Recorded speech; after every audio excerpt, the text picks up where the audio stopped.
ऊपर इतने नोट से काम चला लो। ओके तरुण? ओके चलो, that's very good. Let me share the screen and then we will discuss this thing also. बाकी टेंशन मत लो, बस अभी थोड़ा शुरू शुरू की बात है ना, जो चीजें आपको थोड़ी सी प्रॉब्लमेटिक लग रही हैं, सब चीजें रिजॉल्व हो जाएंगी, ठीक है? टेंशन नहीं लेना, थोड़ा सा पेशेंस और थोड़ा सा क्या भरोसे के साथ चलना, ठीक है?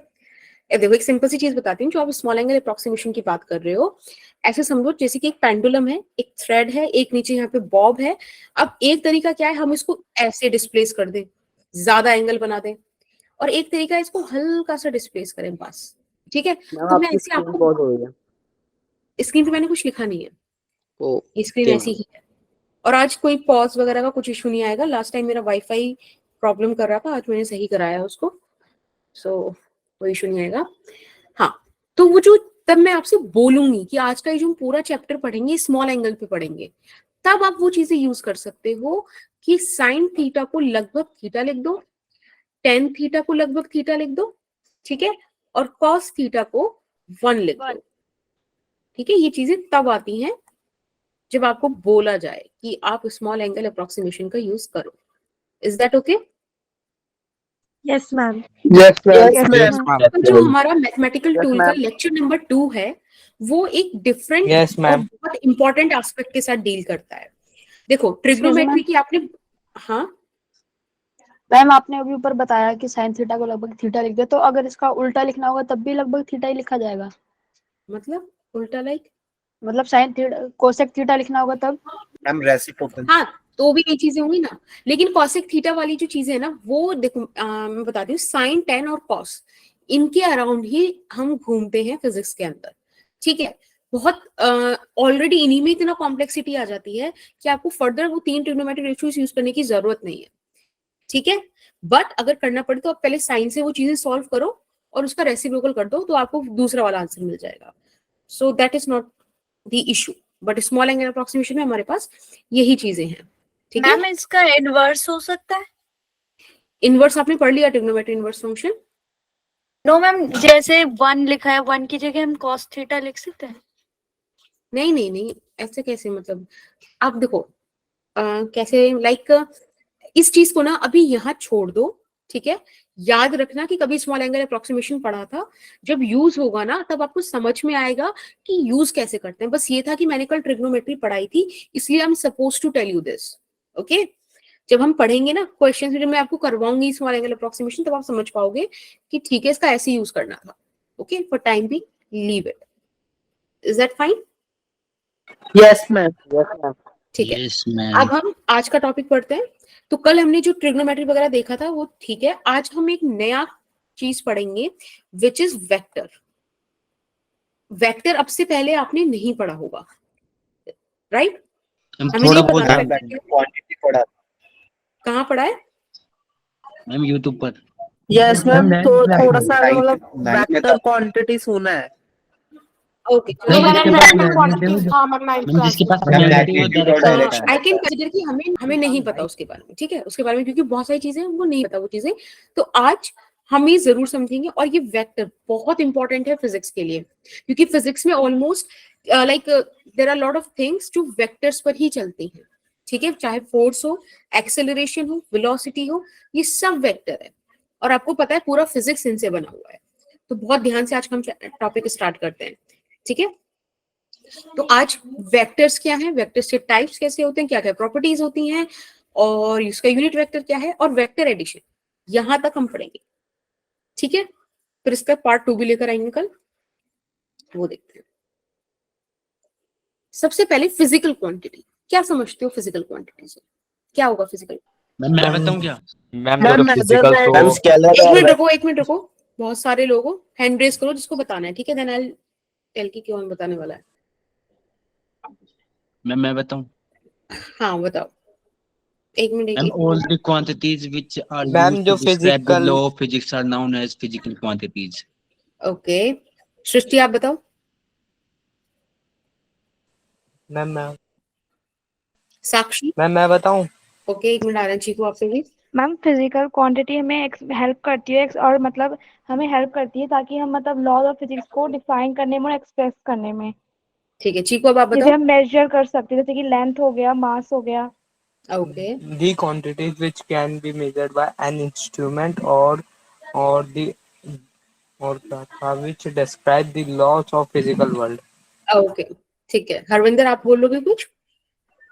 मैम फिजिकल क्वांटिटीज में हमें डायरेक्शन के बारे में नहीं पता चलता, और मैम इसमें मेजरमेंट सबकी मतलब काउंट होती है। ओके, देखो फिजिकल क्वांटिटीज का सबका अपना अपना एक आइडिया है। अगर बेसिकली हम बात करें तो हम जो फिजिकल क्वांटिटीज को जानते हैं वो कुछ इस फॉर्मेट में लिखी जाती है, जहां पे n का मतलब है न्यूमेरिकल वैल्यू, ठीक है, और u का मतलब है unit. Unit. For an example, अगर कोई आपसे बोले कि आपको लाइक कितने केजी फ्रूट्स चाहिए, आपने जाके बोल दिया कि 3 केजी ऑरेंजेस चाहिए, so this 3 is the number and this KG is the unit. Unit 3 kilo संतरे चाहिए, ये एक कंप्लीट इंफॉर्मेशन कैरी करता है ना। 3 किलो आप लेकर आए, 3 किलो में से आपने क्या खाया क्या नहीं छोड़ा, जो कुछ भी आप जितना भी बताओगे, आप अगर इस क्वांटिटी को लेकर चलते हो तो आप सब चीजें बता पाते हो। It is complete. ऐसी क्वांटिटीज जो न्यूमेरिकल फॉर्मेट लेकर और यूनिट का कॉन्सेप्ट लेकर कंप्लीट इंफॉर्मेशन प्रोवाइड करती हैं, उनको बेटा हम बोलते हैं मैग्नीट्यूड, ओ सॉरी स्केलर, ठीक है, उनको स्केलर क्वांटिटीज बोला जाता है। मैम क्या? एक बार फिर से एक्सप्लेन कर दीजिए। बता दीजिए। मैंने ऐसे बोला कि जो चीजों के लिए, जैसे कि मास, मैंने बोला 3 केजी, इसके अलावा आपको उससे रिलेटेड कोई ऐसी बात नहीं है जो मिस हो गई हो। 3 केजी में आप समझ सकते हो कि आपने कितने संतरे लिए, उन संतरों का फर्दर आप कुछ डिवीजन वगैरह कुछ भी करना चाहो, मतलब आपके पास इंफॉर्मेशन कंप्लीट है। 3 KG, it's a complete information, right. आप में यहाँ पे कोई मतलब कुछ भी डाउट का पॉइंट नहीं रह जाता। बट व्हाट इफ मैं आपसे बोलूं कि 3 किलो संतरे लाओ और एक बोलूंगी कि स्पेसिफिक दुकान से लाओ, एक स्पेसिफिक जगह से लाओ।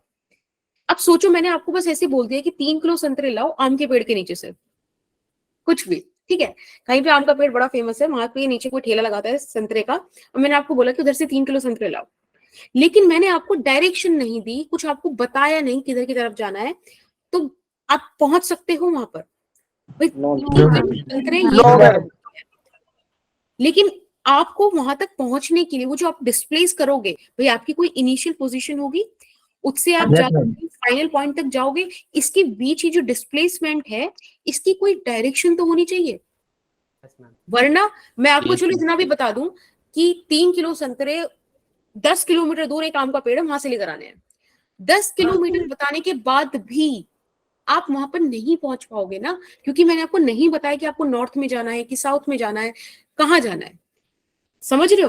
तो कुछ कुछ चीजें ऐसी होती हैं जो खाली नंबर से, यानी कि मैग्नीट्यूड से, आप वर्ड्स अपने मतलब चेंज करो, वोकैबुलरी अपनी चेंज करो, न्यूमेरिकल की जगह बोलो मैग्नीट्यूड। कुछ क्वांटिटीज ऐसी होती हैं बेटा जो मैग्नीट्यूड की बेसिस पे बताई जा सकती हैं और कंप्लीट इंफॉर्मेशन आपको देती हैं, उन क्वांटिटीज को स्केलर क्वांटिटी बोलते हैं। But there are some quantities which need direction also, जिसको मैग्नीट्यूड के साथ डायरेक्शन की भी जरूरत पड़ती है, और ये जो नई तरीके की यूनिट्स होती हैं, जो नई तरीके की क्वांटिटीज हैं, इनको वेक्टर बोलते हैं, ठीक? Okay ma'am. ओके, चलिए। मैम ये जो न्यूमेरिकल वैल्यू होती है मैम, ये number of times of unit होगी। एग्जैक्टली 1 किलो एक स्टैंडर्ड वैल्यू, जब हम यूनिट्स एंड डायमेंशन पढ़ेंगे तो इस चीज को डिस्कस करेंगे कि 1 किलो एक डिफाइंड अमाउंट ऑफ वेट है, जो एक इंटरनेशनल सिस्टम ऑफ यूनिट्स के थ्रू डिसाइडेड है कि इतना वेट ही 1 किलो है। अब उसमें आपको कितने टाइम्स चाहिए, that is the numerical value. उसके 3 किलो हमको 3 गुना चाहिए था 1 किलो का, जो भी डिफाइंड है, समझ रहे हो? तो चीजें फिक्स्ड करी गई हैं ताकि एक बड़े लेवल पे लोग बात कर पाए। अब सोचो, ये आपकी एक कंट्री हो गई, ये मेरी एक कंट्री है, कि किसी और की कंट्री है, यहाँ पे कुछ और चल रहा है किलोग्राम का हिसाब, यहाँ कुछ और चल रहा है। लेकिन अगर हमें कभी किसी एक टॉपिक पे बात करनी हो, हम अपनी ऑब्जर्वेशंस, अपने एक्सपेरिमेंट्स लेके जाएं, तो सोचो कैसे बात करेंगे, क्योंकि शायद आप जिसको 1 केजी बोल रहे हो वो कुछ अलग अमाउंट है, मैं जिसको 1 केजी बोल रही हूँ वो कुछ अलग अमाउंट है, कोई और किसी चीज को 1 केजी बोल रहा है। तो इसीलिए एक यूनिफॉर्मिटी आ पाए, एक पैटर्न आ पाए, इसलिए क्या करा गया, चीजें फिक्स करी गई कि इतने ही अमाउंट को 1 kg बोलेंगे, इतने ही टाइम में ऑसिलेशन होने वाले टाइम को 1 सेकंड बोलेंगे, ठीक है, इस तरह से चीजें डिफाइंड है। सो डोंट, मैम उसके ऐसा ही यूनिट्स को हम कंपैरिजन कह सकते हैं। मैम अब आपने वेक्टर के बारे में क्या समझाया था? फिर से बोलो। मैम वेक्टर, मैम आपने फॉर्मूला लिखा था ना मैम, मैग्नीट्यूड प्लस, मैम वो क्या हाँ। था मैम? हाँ, डायरेक्शन। अभी देखो, अभी लिख रहे हैं, अभी पढ़ते हैं ना। तो मैंने आपको बताया physical quantities can be of 2 types. एक सेकेंड,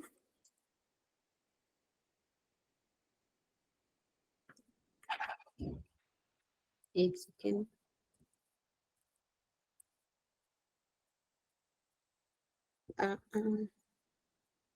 मैम एक बार फिजिकल क्वांटिटीज को थोड़ा सा दोबारा एक्सप्लेन कर दीजिए।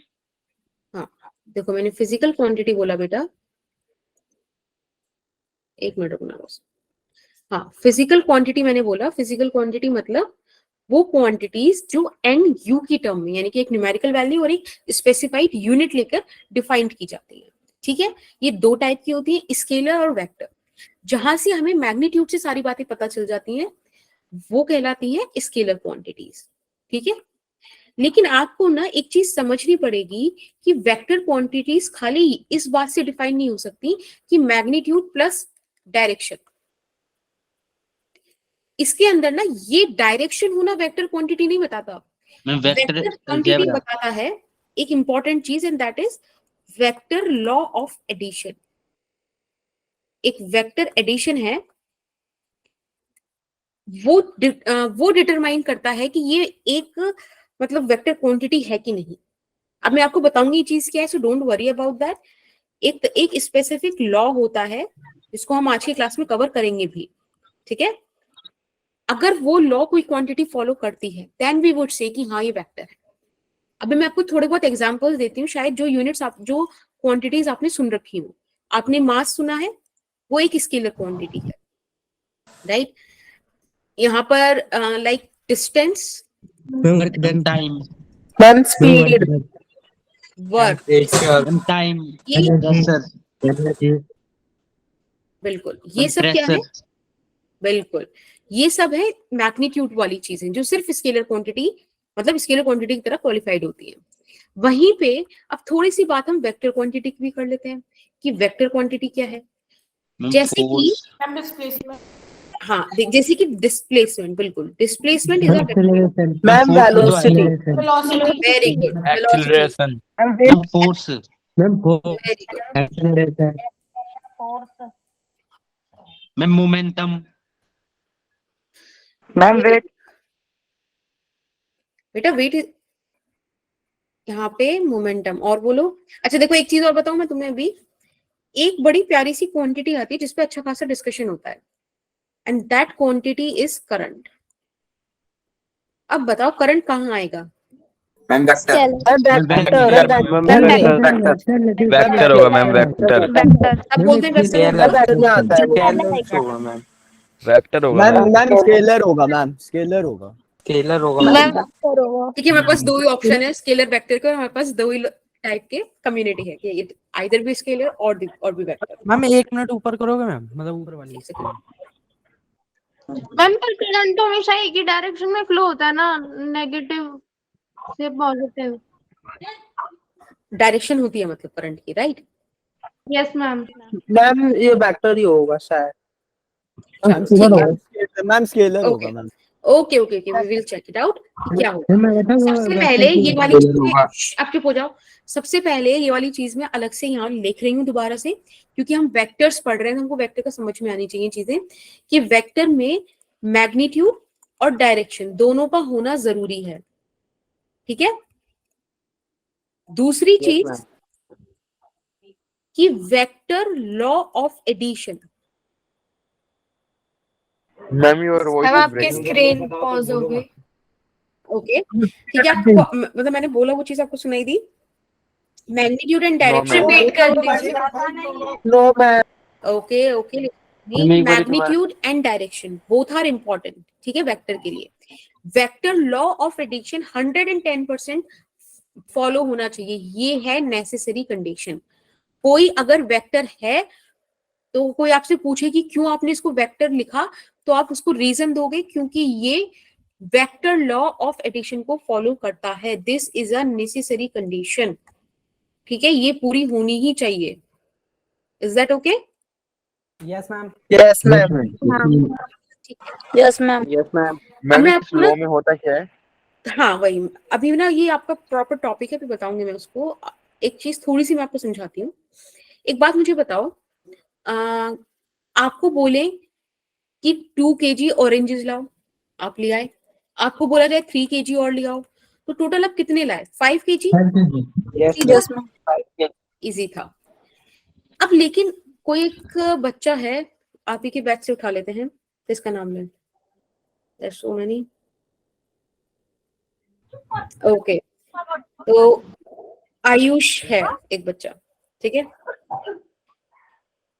ओके, एक मिनट बात करते हैं। अब आयुष क्या कर रहा है कि वो इस तरह से सपोज 4 मीटर ईस्ट में चला। ईस्ट इधर की तरफ ही होगा ना, आपको ये चीज पता है?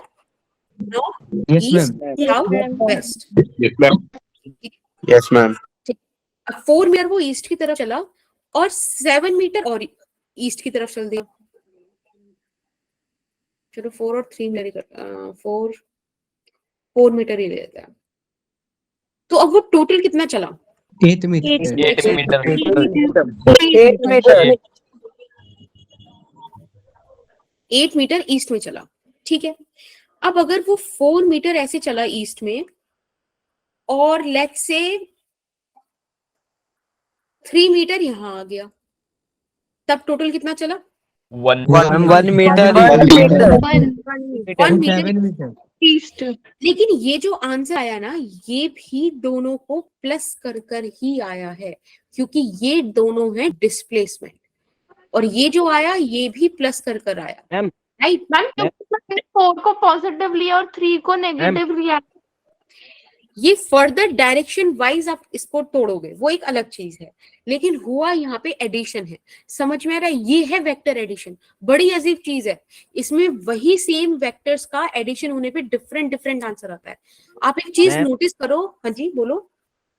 मैम अगर जैसे कि वो 4 मीटर ईस्ट में चला, अगर वो 4 ईस्ट में चल के फिर वो 4 मीटर वेस्ट में दूसरा बंदा चला, तो टोटल डिस्टेंस दोनों ने कितना कवर किया? Ma'am, 0. 4 Zero. meter. Like 4 meter. Ma'am ये ऊपर वाला कॉन्सेप्ट दोबारा बताना। देखो यहाँ पे 4 मीटर आगे गया और 3 मीटर पीछे आया, तो नेट कितना चला? तो इनिशियल पोजीशन तो अभी भी यही है और फाइनल ये हो गई, तो नेट वो 1 मीटर चला, ठीक है। डिस्प्लेसमेंट की यहाँ बात हो रही है, ये हुआ वेक्टर एडिशन ही है। वो अलग बात है कि ये बाद में माइनस होकर इधर अलग लगा होगा वेक्टर, क्योंकि अपोजिट आ गया है जस्ट, वो एक डिफरेंट चीज है, लेकिन हो यहाँ पर वेक्टर एडिशन रहा है। आप समझो कि अगर 4 मीटर ऐसे गया और 3 मीटर ऐसे गया, तो बेटा डिस्प्लेसमेंट ये होगा। 5 meter. समझ 5 रहे हो? मीटर। वही same number ma'am. Of vectors, वही same magnitude of vectors, but direction change होते ये यहाँ पे डिफरेंट डिफरेंट डिस्प्लेसमेंट आ रहा है। ये है वेक्टर क्वांटिटी, ये है वेक्टर एडिशन। अगर आप ध्यान दो तो हर केस में क्या अलग है? 2 वेक्टर के बीच का एंगल अलग है, एंगल बिटवीन 2 वेक्टर्स। देखो ये चीज डिफरेंट है और इस एडिशन बेस्ड है। यहाँ पे 0 डिग्री था, यहाँ 180 डिग्री था, और बेटा यहाँ पे 90 डिग्री था। डिफरेंट डिफरेंट एंगल्स पर डिफरेंट डिफरेंट आंसर हमें मिला, क्यों? आप समझ में आया? ये वेक्टर एडिशन का तरीका है। अभी कैप क्या मैम यहाँ पे कैसी 180 चीज़ डिग्री है? कैसे हुआ? देखो ना, उल्टा नहीं हो गया बिल्कुल। मैम तो 0 होना चाहिए ना। बेटा 0 ये वाली चीज होगी, दिस इज 0 जो यहाँ पे दिखाया है। मैम समझ नहीं आया। एक बात मुझे बताओ, यहाँ आपका घर है, ठीक है, और यहाँ स्कूल है। घर से स्कूल जा रहे हो तो फेस स्कूल की तरफ है ना? Yes yes. यहाँ से वापस आ रहे हो, फेस इधर की तरफ है ना? अपोजिट हो गया ना, 180 डिग्री हो गया ना। अब दोनों, एक और दोस्त है वो भी साथ साथ जा रहा है, दोनों का फेस एक तरफ, मोशन एक तरफ, दैट इज पैरेलल ना। मैं मतलब कि हमें एंगल वो निकालना जो चेंज इन डायरेक्शन हो। बेटा इसका एंगल ऐसे निकालते हैं देखो वो चीजें चलो अभी बाकी हैं, वो बाद में बताऊंगी। फिलहाल बस ये समझ लो कि वेक्टर लॉ ऑफ एडिशन में एंगल पर डिपेंडेंट होती हैं चीजें, और यही जो वियर्ड सा लॉ है, हर वेक्टर क्वांटिटी इस लॉ को फुलफिल करती है। तो डायरेक्शन होना is not the big thing, but ये वेक्टर लॉ ऑफ एडिशन ये फुलफिल होना is a very important thing. Is that okay? Yes ma'am. Yes, ma'am. Yes, ma'am. Ma'am ये हर जगह अलग है। हर एंगल पे अलग अलग है, ठीक है, जो भी एंगल होगा उसके हिसाब से होगा। Yes, sir. एक हम एक्सप्रेशन निकालेंगे अभी, थोड़ा टाइम दो वहां तक आने का। इस लेक्चर के बाद कोई डाउट नहीं रहेगा वेक्टर का, लेकिन वेक्टर का लेक्चर एक बार हो जाने दो पूरा, ठीक है। अब देखो यहाँ पे all vector quantity have direction, her vector quantity के पास डायरेक्शन है, बट हर क्वांटिटी जिसके पास डायरेक्शन है जरूरी नहीं कि वो वेक्टर हो। ये चीज समझ में आई? Yes ma'am. Yes, ma'am. Ma'am. Quantity देखते हैं electric current. Ma'am, repeat, ma'am. Yes ma'am. Electric is a Ma'am, voice scalar break हो रही क्वांटिटी। मैम पर वॉइस का इश्यू और किस किस को है? मैम हल्की हल्की वॉइस तो कट रही है वैसे। कट रही है मैम। मैम बीच बीच में ब्रेक हो रही है वॉइस। लिटिल लिटिल मैम, देखो- just a little. बट ठीक है, तो थोड़ा सा अपना भाई मैनेज करो, अब कहाँ से और क्या करें, ठीक है। स्केलर क्वांटिटी की बात मैम, इससे करते हैं। पहले एक बार रिपीट कर देना। इससे पहले वाली स्लाइड सिर्फ ये बात बोल रही है कि हर वेक्टर क्वांटिटी के पास डायरेक्शन है, लेकिन हर क्वांटिटी जिसके पास डायरेक्शन है जरूरी नहीं कि वो वेक्टर हो, क्योंकि वेक्टर लॉ ऑफ एडिशन में भी वो फुलफिल ना कर रही हो डायरेक्शन होने के बावजूद भी, ठीक है। इसका एक एग्जांपल देखते हैं, और उसका एग्जांपल है electric current. Electric current is a scalar quantity, and let's see how. देखो ये जो दो वायर हैं, इन दोनों वायर के क्या है? बीच 90 डिग्री एंगल है, ठीक। यहाँ से 3 Yes, ma'am. एम्पियर, यहाँ से 2 एम्पियर। अब ये दोनों का करंट यहाँ पे जाएगा ना, which would be 5 ampere, Yes, ma'am. Right. अब सोचो ये जो दो वायर हैं इनका मैं एंगल चेंज कर दूं, 90 डिग्री था, अब मैंने सपोज इनका एंगल इस तरह से 60 डिग्री कर दिया, ठीक है। अभी भी इनके अंदर जो करंट जा रहा, यहाँ से 2 एम्पियर, यहाँ से 3 एम्पियर, अब भी यहाँ पर 5 एम्पियर ही तो आने वाला है। यस सही है। तो आपने देखा यहाँ पे एंगल चेंज होने के बावजूद भी करंट पर कोई फर्क नहीं पड़ा, वो एक नॉर्मल एडिशन फुलफिल कर रहा है। यहाँ पे वेक्टर लॉ ऑफ एडिशन जो है नहीं फुलफिल हो रहा, इसीलिए बेटा ये क्या नहीं है, इलेक्ट्रिक करंट एक स्केलर क्वांटिटी है, वेक्टर क्वांटिटी स्केलर नहीं क्वांटिटी है, है, वेक्टर क्वांटिटी। मैम, ठीक है। वेक्टर एंगल चेंज होने पे रिजल्ट भी चेंज होगा। क्या मैम? हाँ, अभी पिछली स्लाइड में और क्या डिस्कस किया था, यही तो डिस्कस किया था। जब सेम डायरेक्शन में चला तो कुछ और आ रहा है, मैम अगर करंट अपोजिट चल दिया अब कुछ और आ रहा है। हम करंट की जगह कुछ और होता और वेक्टर लॉ फॉलो हो रहा होता तो मैम 1 ही आता। तब डिफरेंट डिफरेंट एंगल में डिफरेंट डिफरेंट वैल्यूज मिलती, एंगल चेंज तो रिजल्टेंट चेंज हो जाता, ठीक है। अगर मैम कंडीशन पे डिपेंड करता है। एंगल चेंज हुआ है और आंसर चेंज नहीं हो रहा है तो वेक्टर नहीं होगा वो।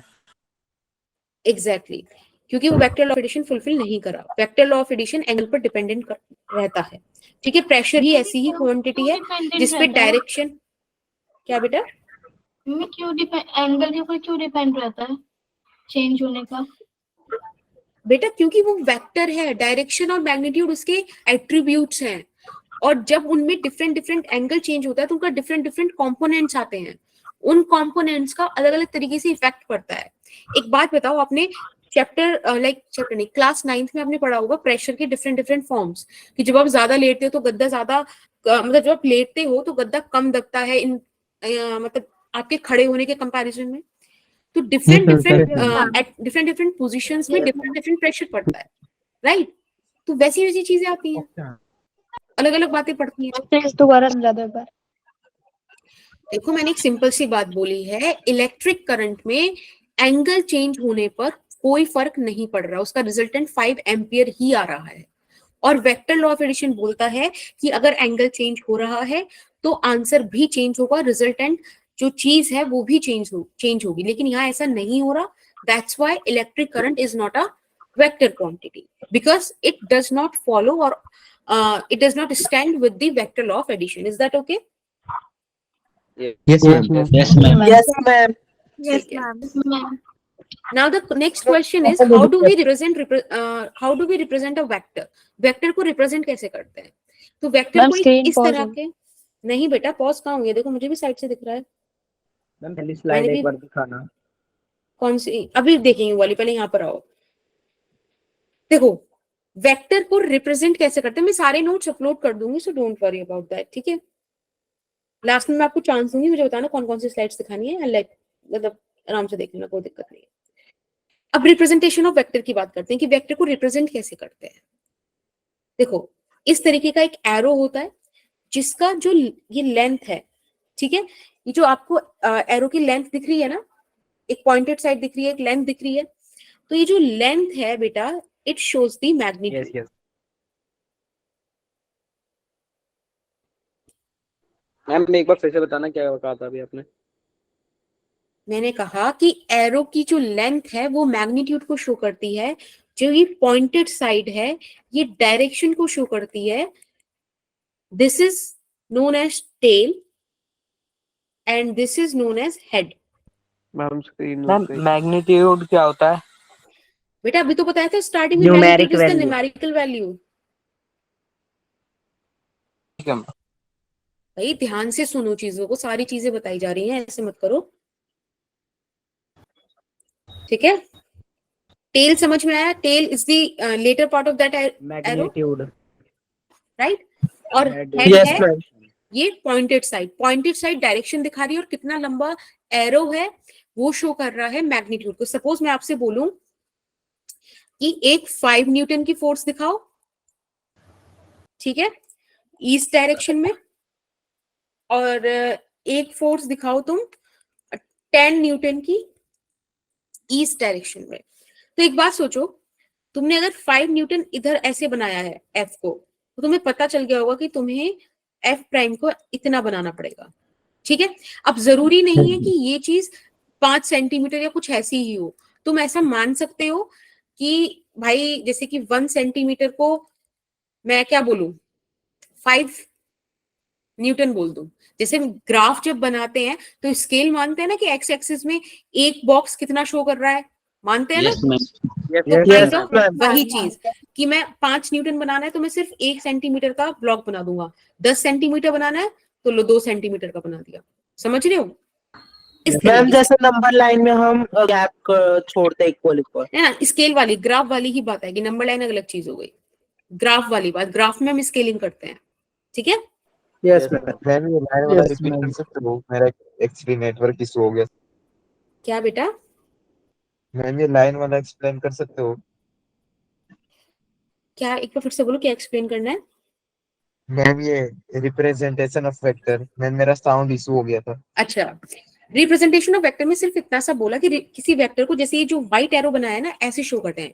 जो एरो की लेंथ है वो मैग्नीट्यूड को रिप्रेजेंट करती है, जो पॉइंटेड साइड है वो हेड को रिप्रेजेंट करती है, डायरेक्शन को बताती है, ठीक है? और बाकी ये जो फोर्सेस हैं ये इस तरह से आपकी नॉर्मल चल रही होती हैं। मतलब जैसे फोर्स एक वेक्टर क्वांटिटी, मैंने एक एग्जांपल लिया कि 5 न्यूटन की फोर्स ईस्ट डायरेक्शन में लग रही है और एक 10 न्यूटन की फोर्स ईस्ट डायरेक्शन में लग रहा है। आप इनका बना के दिखाओ। तो अब जरूरी नहीं है कि 5 न्यूटन है तो 5 सेंटीमीटर 5 मीटर ऐसा कुछ तुम बनाते फिर रहे हो। तुम एक स्केलिंग कर सकते हो, जैसे कि किसी ग्राफ की जाती थी। हम ग्राफ में बोलते थे ना कि एक्स एक्सिस पे स्मॉल बॉक्स में 2 सेंटीमीटर या 3 सेंटीमीटर इतनी यूनिट है, वाई एक्सिस में एक बॉक्स की वैल्यू इतनी है। उसी तरह से आप लिख सकते हो। तो मैंने यहाँ पे लिख दिया कि 1 सेंटीमीटर की 5 न्यूटन है, तो यहाँ पे मैंने 1 सेंटीमीटर का लाइन खींच दिया। यहाँ 2 सेंटीमीटर का खींचा तो 10 न्यूटन की फोर्स हो गई। डायरेक्शन मैंने आपको ईस्ट बताई तो ईस्ट में लग दिया हमने। Is that okay? Yes ma'am. एक चीज इम्पोर्टेंट है Yes, जिसको हम ma'am. लिख देते हैं यहाँ पे।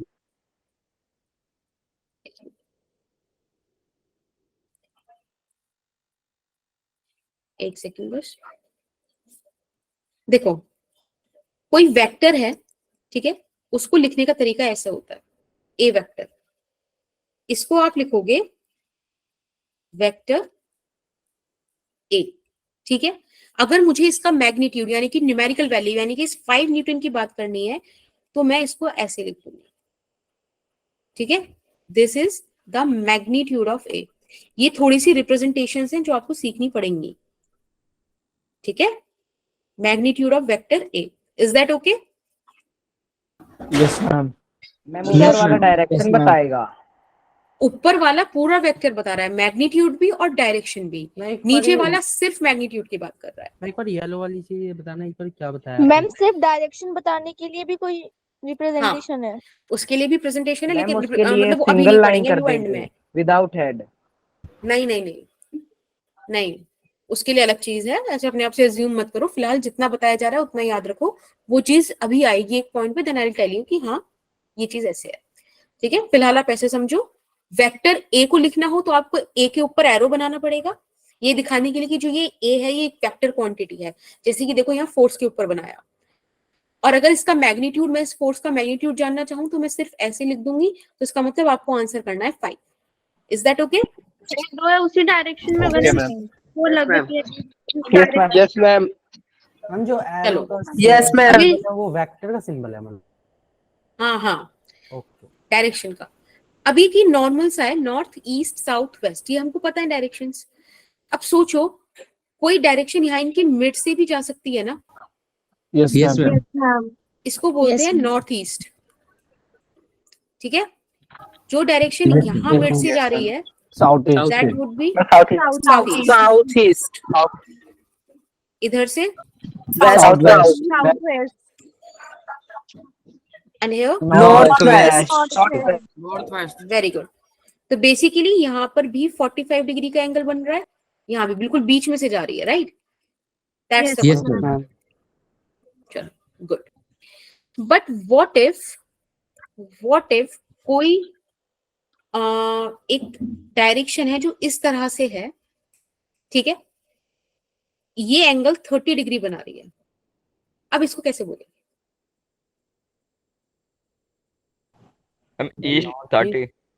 ईस्ट 30 होगा मैम। इसको ऐसे पढ़ेंगे, देखो 30 डिग्री ईस्ट से है ना, देखो है किस तरफ? नॉर्थ की तरफ, लेकिन किधर से है? ईस्ट से। तो आप इसे लिखोगे 30 डिग्री नॉर्थ ऑफ ईस्ट। समझ में आया? Yes ma'am. Yes, ma'am. देखो ये जो एंगल है, ये एंगल का एरो देखो, यहाँ पे एक एरो बनाया है, ये ईस्ट से नॉर्थ की तरफ 30 डिग्री है। तो 30 डिग्री नॉर्थ है, लेकिन कहां से? ईस्ट से। ईस्ट के 30 डिग्री नॉर्थ में है। देखो ईस्ट का नॉर्थ इधर है ना? तो 30 degree north of east. For an example अगर मैं आपको बोलूं कि ऐसा कुछ एक एंगल है और ये ऐसे 37 डिग्री है, तब हम इसको क्या लिखेंगे? 37 degree West north of to west. 37 degree west of बिल्कुल, north. 37 Very degree good. west of north. Very good. ठीक है, समझ गए ना कैसे करना है? कोई दिक्कत Yes, नहीं है? ma'am. यस मैम समझ गए। चलो, तो फिर एक क्वेश्चन है, इसका आंसर बताओ। रिपीट करना है?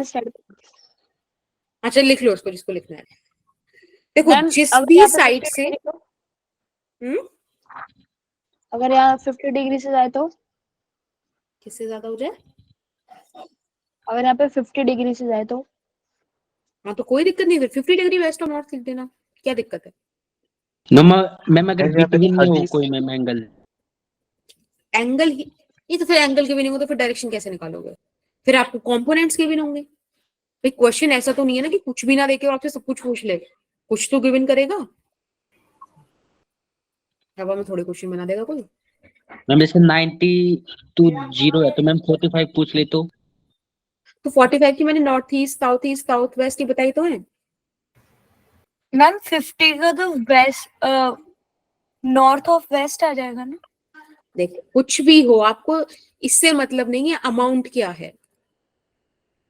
अगर वो ऐसा भी दे रहा है, ठीक है, और ये बोल दे कि ये 80 डिग्री है लेकिन ईस्ट से है, तो उसकी डायरेक्शन क्या होगी? 80 degree north of east. तो आप ये देखो कि आपको वो जो ये एरो बनाया है कहां से बनाया है, ये एरो इंपॉर्टेंट है। कल को आप इसे 10 डिग्री बोल मैम, सकते इसे- हो, लेकिन अगर वो आपको चीज दे तभी तो। मैम मतलब क्वेश्चन में स्पेसिफाई होगा। बोलेंगे। एग्जैक्टली आप क्वेश्चन पढ़ोगे, एक्चुअली ना ये क्वेश्चंस आते हैं। मनीषा आपका माइक ऑन है बेटा। जो क्वेश्चंस आते हैं वो कुछ इस तरीके के आते हैं कि कोई बोट है, वो नॉर्थ डायरेक्शन में मूव कर रही है, उस पे जो फ्लैग लगा हुआ है वो ईस्ट डायरेक्शन में है, ठीक है, सेलर उसको किधर की तरफ मूव करे, कैसे मूव करे, ऐसे क्वेश्चंस आते हैं। तो हर चीज आपको जो है मेंशन होती है क्वेश्चन में। फिलहाल बोलना कैसे है, लिखना कैसे, वो बता रही हूँ मैं। हाँ बताओ मैम, ये जो 80 डिग्री वाला लिखा है उसमें तो ये आना चाहिए ना कि 80 degree east of north. 80 degree north of east, ये आप एरो देखो कहां से आ रहा है, ईस्ट से आ रहा है, ईस्ट से नॉर्थ की तरफ 80 डिग्री चलना है। ये मैम फिर डायरेक्शन वेस्ट के केस में भी तो ऐसा ही होना चाहिए, वेस्ट डायरेक्शन में। तो देखो वेस्ट ही तो लिखा है मैम, जैसे वेस्ट में भी तो हमें ऐसे भी तो लिख सकते थे, नॉर्थ ऑफ वेस्ट। बेटा। आप तब उसको लिखते अगर इधर से एंगल दिया होता। एरो नॉर्थ से एरो पे तो डिपेंड करता है ना मैम। एग्जैक्टली अब एक बात सोचो, कोई यहाँ ईस्ट में है, उसको इस जगह पे लाना है, तो आप क्या बोलोगे उसको? यही तो बोलोगे कि 80 डिग्री नॉर्थ में आओ अपनी तरफ से, या 80 डिग्री से क्या बताओगे, जहां है वहीं से तो बताओगे ना, तो डायरेक्शन तो देखनी पड़ेगी ना। Okay right, okay ma'am. Okay yes ma'am. Yes ma'am. ठीक है। अब फटाफट से वाला क्वेश्चन करो। अब आपको कहा है कि आपको फॉलोइंग वेक्टर्स ड्रॉ करने हैं। 15 न्यूटन और डायरेक्शन दिए 37 डिग्री ईस्ट ऑफ साउथ। बड़े ध्यान से देखना कहां से क्या है चीजें, ठीक है। मैम ये 15 क्या है? 15 न्यूटन फोर्स है, वो फोर्स दे रखा है 15 न्यूटन मैग्नीट्यूड और डायरेक्शन दिए 37 degree east of south.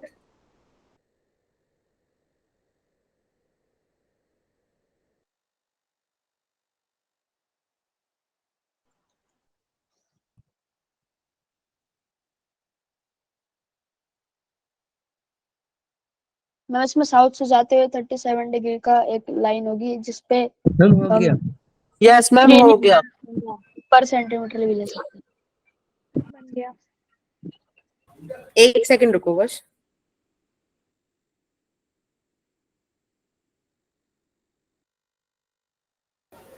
Ma'am हो गया। यस मैम हो गया।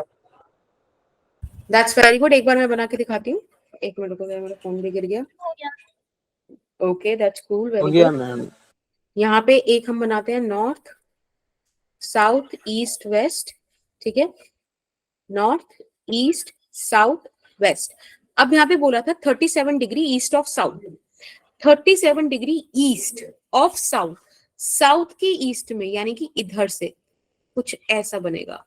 अब इसमें हमें बड़ा प्रिसाइज होके देना है। यहाँ 15 न्यूटन बोला है, तो मैंने 3 सेंटीमीटर बनाया क्योंकि मैंने माना 1 सेंटीमीटर इज 5 न्यूटन, ठीक है। तो इस तरीके से स्केलिंग करनी होती है। आयुष बोलो क्या पूछ रहे हो आप? मैम इसमें मैम एरो साउथ की तरफ बनेगा या ईस्ट की तरफ बनेगा? जिस तरह से पॉइंटेड है उस तरफ, ना तो साउथ की तरफ ना ईस्ट की तरफ। साउथ से 37 डिग्री ईस्ट की तरफ बनेगा, ठीक है, डायरेक्शन वाइज। सो मैम ये एरो मेंशन करना जरूरी है? बेटा यही तो वेक्टर है, और क्या है? Okay ma'am, okay ma'am. ठीक है, एक और क्वेश्चन करते हैं। सबको समझ में आया? किसी को कोई doubt? No ma'am. Yes ma'am आ गया। Yes ma'am. ठीक है, चलो अब नेक्स्ट क्वेश्चन करते मैम मैम 15 न्यूटन को कैसे रिप्रेजेंट करेंगे? हैं। क्या बोल रहे हो, फिर से बोलो। 15 न्यूटन को कैसे रिप्रेजेंट करेंगे? 15 न्यूटन मैंने बोला ना, 1 सेंटीमीटर मतलब 5 न्यूटन, तो मैंने 3 सेंटीमीटर का बना दिया। जब 1 सेंटीमीटर 5 न्यूटन बता रहा है तो 3 सेंटीमीटर 15 सेंटीमीटर 15 न्यूटन बताएगा। मैम एक बार पीछे वाला पेज दिखाना। एक मिनट, बाकी बच्चे वाले क्वेश्चन करो। मैम हो गया। ठीक है, और देखो यस क्वेश्चन मैम हो गया। मैम हो ठीक है। गया अभी मैम। थोड़ा और बाकी बच्चों को भी ट्राई करने दो, then we will do this. Okay ma'am हो गया। यस मैम हो गया। हो गया। यस मैम हो गया। ओके चलो, दैट्स वेरी गुड। एक बार फिर से देख लेते हैं यहाँ पे। अगेन हमने बनाया यहाँ पे। देखो अगर किसी को नॉर्थ साउथ याद नहीं होता ना, तो ऐसे याद कर लो, नेस्ट, यहाँ से एन तो पता होता है नोट, यहाँ से नेस्ट लिखने की कोशिश करो और टी की जगह डब्ल्यू लिख दो, ठीक है।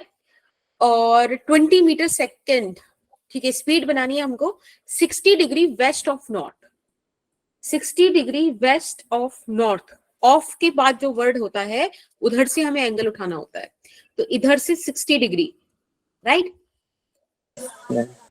ये ज्यादा बड़ा बन गया है फ्लो में, something like this is 60 degree इधर वेस्ट की तरफ। और मान लेते हैं कि 1 सेंटीमीटर जो है 4 मीटर पर सेकंड को दिखा रहा है, तो समझ जाओ कि 5 सेंटीमीटर मेरा 20 मीटर पर सेकंड को शो कर देगा। Is that okay? मैम ये कैसे पता लगा Yes, ma'am. 20 सेंटीमीटर 4 मीटर को ये तो दिखा रहे ये तो मैंने माना है, आप सब कुछ चाहो तो आप मान लो 1 मैम हमने सेंटीमीटर लेट कर लिया है मैम zero। लेट है मैम, हाँ, 5 बिल्कुल। सेंटीमीटर लेट करेंगे तो मैम 4 मैम मैंने 1 सेंटीमीटर सेंटीमीटर 10 मीटर पर सेकंड लिया लाट किया। बिल्कुल, कैसे भी लो, इट्स अप टू यू। मैं तो कह रही हूँ 1 सेंटीमीटर 20 मीटर पर सेकंड ले लो। मैम मैं 2 लिखना सेंटीमीटर पड़ेगा ले हमें लिया। क्वेश्चन में। हाँ, मैम Yes, जो और ये देखो, आपकी टेल ऐसे क्वेश्चंस नहीं आते, तो सिर्फ तुम्हें वेक्टर में प्लॉट करना सिखा रही हूँ, ठीक है। वेक्टर के अच्छे खासे क्वेश्चन है जो आते हैं।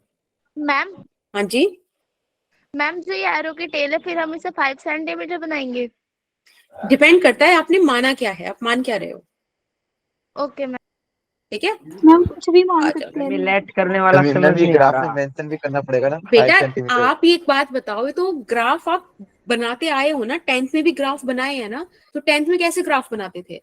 अगर आपको 100 200 ये सब शो करना होता था एक्स एक्सिस, लिखे 0 से लेके बैठते थे? नहीं बैठते थे ना, आप लिखते थे ना 0 फिर 100 200 इस टाइप से करते थे ना। यहाँ पे लिखते थे ना कि स्केल में कि एक्स एक्सिस पे 1 box is equals to 100 units और what ever.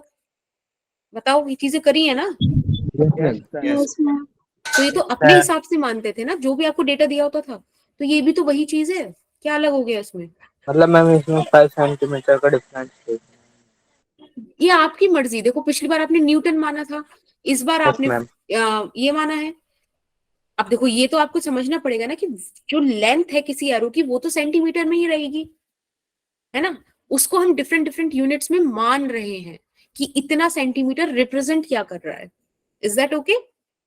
Ma'am okay ma'am. चलो यस बढ़िया। मैम। अब कुछ इंपॉर्टेंट पॉइंट्स की बात करते हैं जो वेक्टर क्वांटिटी हमको, मतलब वेक्टर क्वांटिटी के बारे में आपको ये चीजें याद रखनी है, ये चीजें मान के चलनी है। वेक्टर क्वांटिटी में यही होता है। माधव बोलो। माधव कुछ बोल रहे हो बेटा? ओके। जो वेक्टर्स हैं उनके बारे में ये कुछ इंपॉर्टेंट बातें हैं जो हर वेक्टर मतलब आपको माननी है आप वेक्टर की चीजें जब भी करोगे, ठीक है। नंबर 1, अगर किसी वेक्टर को आप 360 डिग्री से रोटेट कर देते हो तो वेक्टर चेंज नहीं होता, right. On repeat please. Yes ma'am. लिख रही हूं अभी। On rotating a vector by 2 pi, screen pause. Okay कोई नहीं, अभी आप मेरा स्टेटमेंट सुनो। अभी ये screen on rotating a vector by 2 pi angle. अगर किसी वेक्टर को, फॉर एन एग्जांपल मेरे पास एक वेक्टर है, लेट्स से दिस वन, ये दिख रहा है। इस वेक्टर को मैं 2 पाई रोटेट कर दूं, पकड़ के घुमा दूं, वापस यही पोजीशन आ जाएगी, कुछ चेंज नहीं होगा। मैग्नीट्यूड आप चेंज नहीं कर रहे हो, ध्यान रखना, सिर्फ एंगल चेंज कर रहे हो, और वो भी कितना? 2 पाई।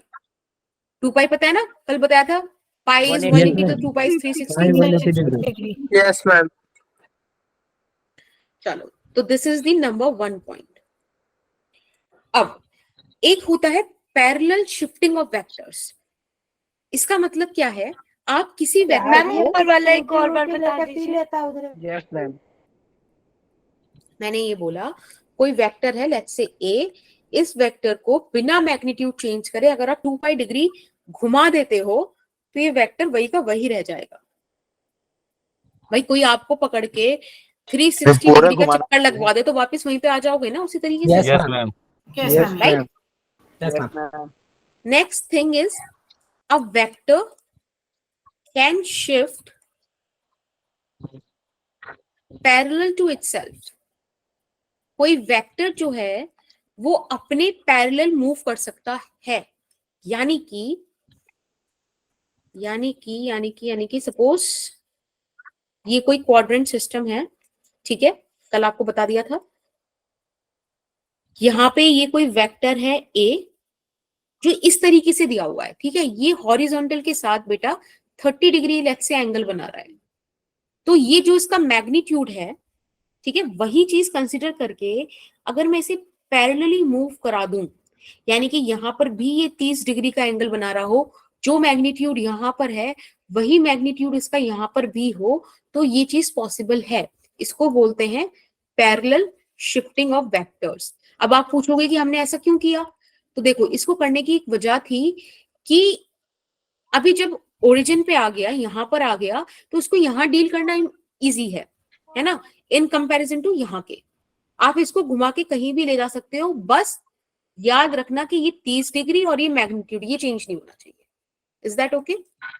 Yes ma'am. मैम थोड़ा समझ में नहीं आया मैम। मैम एक बार फिर बता दीजिए। ओके, क्या यहाँ पे क्या डाउट आया ये बताओ पहले। मैम अगर रोटेट करेंगे तो मैम 30 से तो ज्यादा जाएगा। एक एक करके बताओ, जतिन आप बताओ। मैम ये आपने जो समझाया पैरेलल जाएगा, मैम ये दो वेक्टर्स अलग अलग होंगे ना? नहीं, यही तो बात है, ये वही वेक्टर है, मैंने सिर्फ अलग अलग पोजीशन पे बनाया है। एक पोजीशन ये रही, एक पोजीशन इसकी ये रही, एक ये रही, ये सेम वेक्टर ही है, आपने डिफरेंट डिफरेंट पोजीशन पे रख दिया। आप किसी वेक्टर को पैरेलली मूव कर सकते हो। देखो अगर आप पैरेलल रख रहे हो तो ना तो उसकी डायरेक्शन चेंज हो रही, मैग्नीट्यूड आप चेंज कर नहीं रहे, तो वो वेक्टर एग्जैक्टली सेम ही है। ये कॉन्सेप्ट है जी मैम। ठीक है। मैम अगर पैरेलल नहीं होगा तो हाँ बोलो आदित्य। मैम अगर पैरेलल नहीं होगा तो मैम हम नहीं कर सकते इसे? नहीं, आप डायरेक्शन चेंज नहीं कर सकते। आपने डायरेक्शन चेंज कर दी, वेक्टर चेंज हो गया, भले ही आप मैग्नीट्यूड चेंज मत करो। आपने डायरेक्शन वही रखी पर मैग्नीट्यूड चेंज कर दिया, तब भी वेक्टर चेंज हो गया। ठीक है, ओके मैम। Okay ma'am. ठीक है। मैम हमने उसको origin पे लाना हाँ होगा। बताओ क्या नाम है मैम आपका? हमें उसको ओरिजिन पे लाना होगा। नहीं, ओरिजिन पे ला करना इजी हो जाता है, चीजें डील करना, बस ये चीज है। ठीक है मैम, अब जो आपने फोर्थ क्वाड्रेंट में बनाया हुआ है 30 डिग्री का, आपको उसने ओरिजिन पे एज ए पैरेलली बना दिया, बट उसको जो दूसरा सबसे ऊपर वाला बनाया हुआ है वैसे नहीं बना सकते? सबसे ऊपर वाला मतलब ये जो आपने सबसे टॉप पे वेक्टर बना रखा है, थर्ड वाला, ये सेकंड क्वाड्रेंट हाँ, यस सबसे टॉप पे। हाँ हाँ, मैम हाँ। यही तो सेम है। ये भी तो एक तरह से देखो ठीक है। यहाँ पे डायरेक्शन अभी भी वही है, ये भी 30 डिग्री का एंगल बना रहा है, मैग्नीट्यूड हमने चेंज नहीं करा।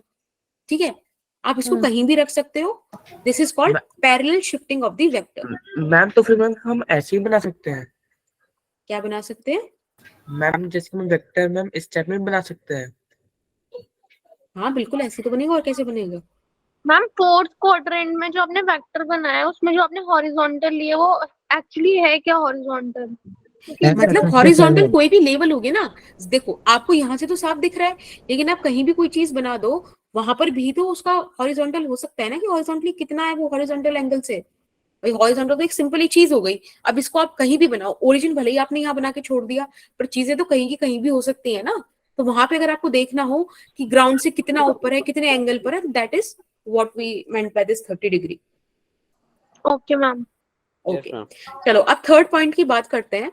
और थर्ड पॉइंट हमसे ये कहता है कभी दो वेक्टर के बीच अगर आपको एंगल निकालना है, ठीक है, तो आपको सबसे छोटा एंगल उनके बीच देखना पड़ेगा। अभी मैं आपको समझाती हूँ, पहले एक बार मुझे इसको लिखने दो कि बोला क्या है।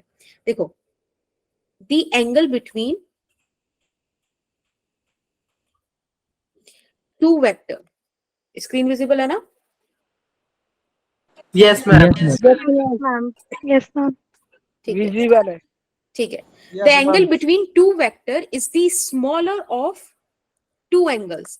अब देखो पहले इसी बात को यहां समझो, जैसे कि suppose I have two vectors, एक वेक्टर ये रहा, ठीक है, वेक्टर ए, और लेट्स से एक वेक्टर मेरे पास यहां पर है बी वेक्टर, ठीक है।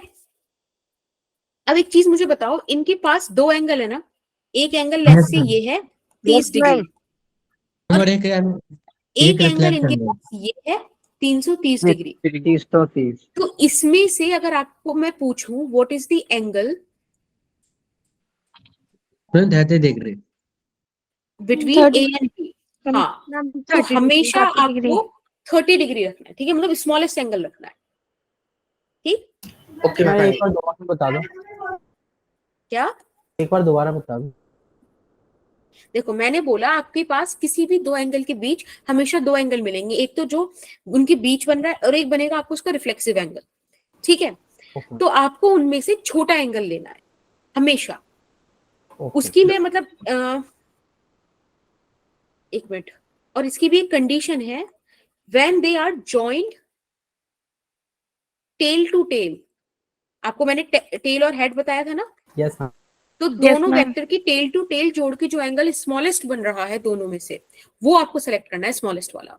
और इसकी एक और मैं आपको कंडीशन बता देती हूँ कि कोई भी कभी भी आपको एंगल निकालने बोले तो किन्हीं दो वेक्टर के बीच हमेशा एंगल 0 डिग्री से 180 डिग्री के बीच ही मिलेगा। दिस इज द कंडीशन, ध्यान रखोगे। मैम ये लास्ट बताया आपने। मैम एक क्वेश्चन है। मैम एक बार हाँ, बोलो कंडीशन बेटा। बता दो फिर से। मैम अगर दोनों का तेल अगर मिलेगा मैम नहीं एक बार तो? रिपीट कर देते तो। हाँ, मैंने ये बोला कि आपको कोई भी दो वेक्टर मिले, उनके टेल टू टेल कनेक्ट करो और उसके बाद उनके पास दो एंगल बन रहे होंगे, जैसे यहाँ बन रहे हैं 30 डिग्री और 330 डिग्री, उसमें से जो स्मॉलेस्ट एंगल है आपको वो कंसिडर करना है, ठीक है। यहाँ पे अगर ऐसा कोई क्वेश्चन मिल जाए तो इसका आंसर आपको करना है theta is equals to 30 degree, theta is equals to 330 degree is not your answer. बस ये एक कॉन्सेप्ट है, और मैंने मैम आपको रेंज दे दी कौन सा एंगल पॉसिबल होगा। हाँ, मैम अगर उनका तेल ज्वाइन नहीं होगा तो? नहीं, मैंने क्या बोला, ये पॉइंट्स हैं वेक्टर के which you have to remember, you have to learn in them, यही तरीका है, राइट। ये आपको एक नई चीज पढ़ाई जा रही है तो उसकी आपको रूल्स बताए जा रहे हैं, ठीक है। ABCD जब पढ़ी थी तो बताते थे ना कि A के बाद B, B के बाद C, C के बाद D, उसमें B के बाद C क्यों आया, C के बाद D क्यों आया, इसका कोई क्यों नहीं था। ये एक किसी भाषा को समझाने के लिए आपको टूल्स दिए जा रहे थे। ऐसे ही फिजिक्स पढ़ाने के लिए, वेक्टर पढ़ाने के लिए आपको रूल्स बताए जा रहे हैं वेक्टर के, ठीक है।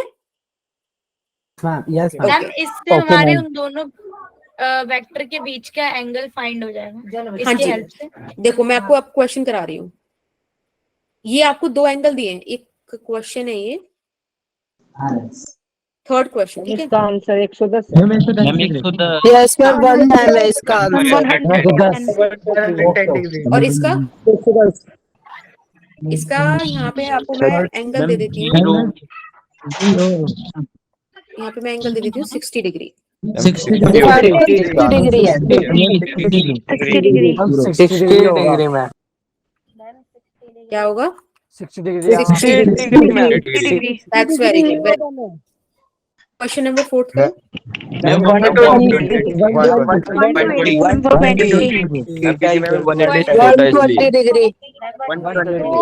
120 नहीं होगा। ठीक है, सबका 120 डिग्री आ रहा है, यस मैम। सबका गलत है, सबका गलत है। नो मैम क्योंकि ये तो मैं टेल जो है टेल नहीं आ रही है, टेल जॉइन नहीं है इसलिए 120 नहीं होगा। ख्याल से काम मिलाओ। तो मैम ये वेक्टर भी नहीं हो। तो मैम ये नहीं, मैम अब ये इसकी स्केलर हो जाएगा अब ना? सुनो, अब चुप हो, अब सुनो, अब सब सुनो, कोई नहीं बोलेगा। अब इसको देखो कैसे बनाना है। आपको यहाँ पे दे रखा है बी वेक्टर इस तरीके से, मैंने आपको क्या बताया था, पैरेलल शिफ्टिंग हो सकती है, तो इसकी पैरेलल इसको ऐसे ही आगे अगर मैं एक्सटेंड कर दूं इसी डायरेक्शन में, इसी मैग्नीट्यूड पे, तो देखो ये आ गया ना इस तरीके से। ये एंगल 120 डिग्री दे रखा है, ये एंगल पूरा 180 डिग्री होता, तो ये एंगल कितना बचा? 60 डिग्री। यहाँ एंगल कितना हो गया? 60 डिग्री। समझ में आया? बिल्कुल इस बात को ना, इस बात को बिल्कुल याद मैम रख एक लो, बार रिपीट कर दो। हैशटैग बना के रख लो अपने दिमाग में कि टेल टू टेल जॉइंट होना जरूरी है। Okay ma'am, tail to tail join होगा। ठीक है, यहाँ पे देखो बेटा, एक बार मैं दोबारा से बताती हूँ।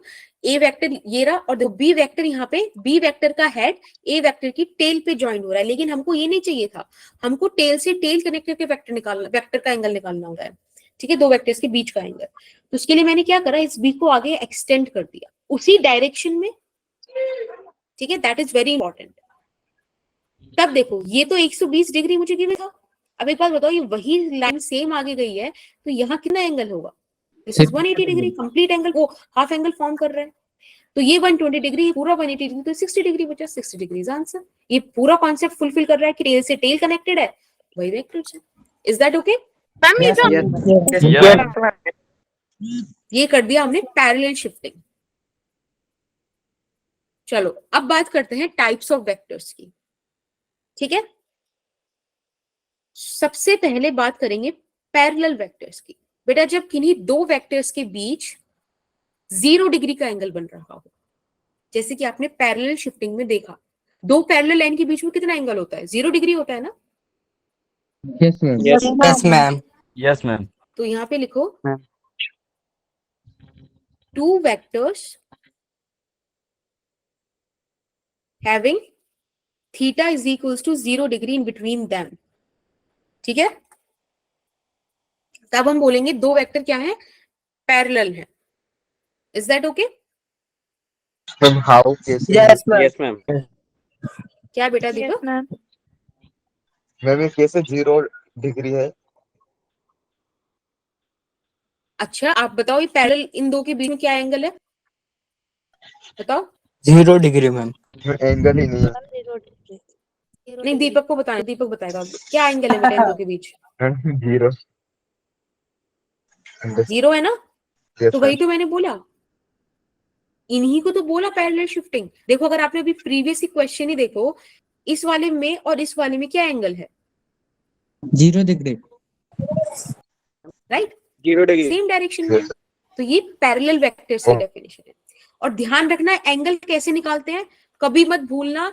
एंगल निकालने के लिए हमें टेल टू टेल कनेक्ट करना है, राइट। यहाँ पे लिख देते हैं कनेक्टेड टेल टू टेल। अच्छा अब एंटी पैरेलल वेक्टर्स क्या होंगे? मैं बताऊं? ये बताओ। मैम इसके हाँ, अपोजिट, जो एक दूसरे के पैरेलल ना हो। पैरेलल रहते हैं लेकिन डायरेक्शन अलग रहता है। मैम 60 डिग्री के बीच का एंगल होगा। बीच का नहीं, तो two direction having theta direction 180 opposite degree, रहता है। Exact 180 degree. फिर डायरेक्शन अपोजिट रहता है। हाँ बेटा वही तो हो गया 180 डिग्री का मतलब। जब आप उन्हें tail to tail Yes, connect ma'am. करोगे, देखो मैं हर बार लिख रही हूँ, तो आप हर बार अपने दिमाग में इस चीज को रखना कि आपको टेल टू टेल कनेक्ट करना है। फॉर एन एग्जाम्पल, ये रहा ए वेक्टर, ठीक है। कोई बी वेक्टर मैं लाई और उसको मैंने टेल टू टेल कनेक्ट किया। मैम स्क्रीन नहीं दिख रही है। नहीं स्क्रीन दिख रही है। हाँ भाई। वो ए दिख रही है अभी। और ये व्हाइट वेक्टर देखो, जो व्हाइट वाला वेक्टर है मैंने यहाँ कनेक्ट किया, टेल टू टेल कनेक्टेड है। और अब देखो ये एंगल अब इनके बीच कितना है? 180 डिग्री। 180 ठीक है, तो ए और बी वेक्टर कैसे हो गए? Anti parallel. Anti parallel. हाँ, पैरेलल शिफ्टिंग ऑफ वेक्टर की वजह से हुआ ना? नहीं उसकी वजह से नहीं होता, एक फिनोमिना है। प्रतीक बोलो क्या बोल रहा? हम समझ नहीं आया मैम, एंटी पैरेलल एक बार बता दो फिर से। एंटी पैरेलल मैंने बोला जब आप टेल टू टेल कनेक्ट करते हो और दोनों Yes, के ma'am. बीच थीटा 180 डिग्री आता है, देन वी वुड से कि ये एक दूसरे की 180 डिग्री लाइक अपोजिट है। ठीक है, दोनों के बीच एंगल 180 डिग्री बन रहा है, right Prateek? No ma'am, Nitesh ma'am. Okay अच्छा प्रतीक ने भी पूछा था ना क्वेश्चन पहले, प्रतीक को क्लियर हो गया? मैम पूछा नहीं था मैम, गलती से हैंड रेज हो गया। ओके ओके कोई इशू नहीं। नितेश आपको क्लियर? यस मैम, क्लियर हो गया मैम। Anti parallel. चलो दैट्स गुड। ठीक है, अब बात करते हैं हम इक्वल वेक्टर्स की। इक्वल वेक्टर्स क्या है आप बताओ, आपके अकॉर्डिंग क्या होंगे इक्वल वेक्टर्स? मैग्नीट्यूड भी इक्वल मैम जिनका मैग्नीट्यूड और एंगल बराबर हो। तरुण आप बताओ। तरुण तरुण हरविंदर तरुण बताओ क्या बोल रहे हो? मैम जिनकी डायरेक्शन एंगल और वो एक दूसरे के ऊपर ही हो। एंगल का मतलब कि एंगल से क्या बताना चाह रहे हो? मैम 0 मतलब दोनों की डायरेक्शन भी सेम हो, एक दूसरे के ऊपर ही हो। मैं बताऊं? नहीं। मैं हाँ, बोलो बताऊं? प्रभास। मैं मैग्नीट्यूड भी सेम हो और ना डायरेक्शन भी सेम हो। मैग्नीट्यूड बराबर हो और Okay. डायरेक्शन सेम हो। मैम मैं ओके बताऊं? सृष्टि, एक मिनट सृष्टि आप बताओ। देखो हैंड रेस करो, मैं सबसे पूछ। Hello okay Radhe Mohan. Ma'am जिसमें ये दोनों इक्वल हो, उनका एंगल भी इक्वल हो, लेंथ भी इक्वल हो। ओके समीक्षा। मैम मैग्नीट्यूड एंड डायरेक्शन दोनों इक्वल हो। ओके तनीषा। मैम मैग्नीट्यूड और एंगल दोनों इक्वल हो। Okay Ayush, ma'am theta equal हो। ठीक है, तो सब बच्चों ने अपने अपने बताया होगा। जिन बच्चों ने बताया आई गेस उनके भी यही सेम आंसर्स होंगे कि magnitude equal Yes, two vectors having, first point सब बोल रहे हैं इक्वल मैग्नीट्यूड, बिल्कुल सही बोल रहे हो। And the same direction. Second point same direction, very good. Third point same angle. ये गलत पॉइंट है, बहुत सारे बच्चों ने बोला ये गलत पॉइंट है, और ऐसा नहीं थर्ड पॉइंट नहीं है, थर्ड पॉइंट है, लेकिन वो किसी ने नहीं बोला। एक बात बताओ, थीटा 0 डिग्री होगा। नहीं नहीं बेटा, वो तो आप बिल्कुल उन्हें डिफाइन कर दे रहे हो कि वो पैरेलल वेक्टर ही होंगे, ऐसा नहीं होगा ना। इसमें क्या होगा, अब एक बात बताओ मुझे, अगर मैं आपको दो वेक्टर दूं, let's say 15 Newton vector east में और एक मैं दूं 15 मीटर पर सेकंड ईस्ट में, क्या ये दो वेक्टर इक्वल है? No ma'am. डायरेक्शन इक्वल है, मैग्नीट्यूड इक्वल है, यूनिट भी सेम होनी चाहिए। यस, थर्ड पॉइंट है सेम यूनिट। यूनिटी है स्पीड, हाँ यूनिट या स्पीड।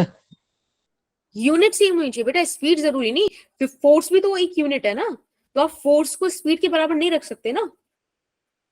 चलो अब नेगेटिव वेक्टर की बात करते हैं। मैम मींस तीनों ही पॉइंट इनके लिए वेरी मतलब इक्वल होने चाहिए।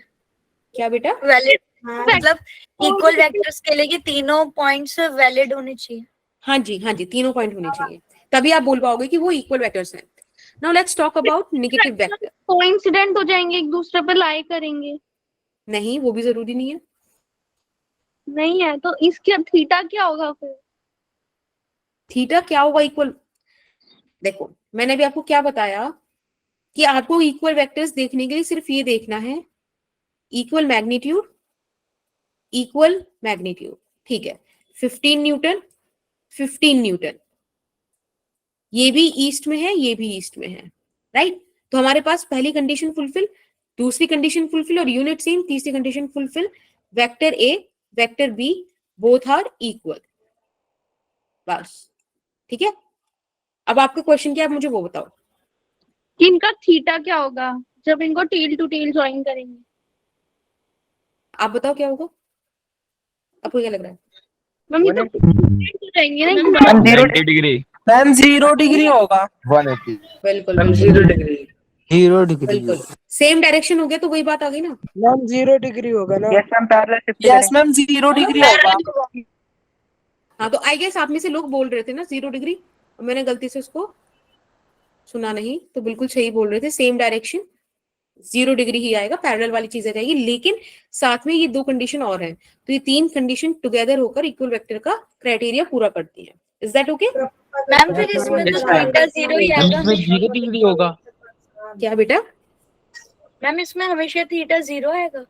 ऑब्वियसली, वरना फिर सेकंड कंडीशन खराब हो जाएगी ना। Yes ma'am. ठीक है, अब बात करते हैं नेगेटिव वेक्टर्स की। तो नेगेटिव वेक्टर्स बोलते हैं कि मैग्नीट्यूड तो सेम हो, डायरेक्शन ऑपोजिट। बिल्कुल, वेरी गुड।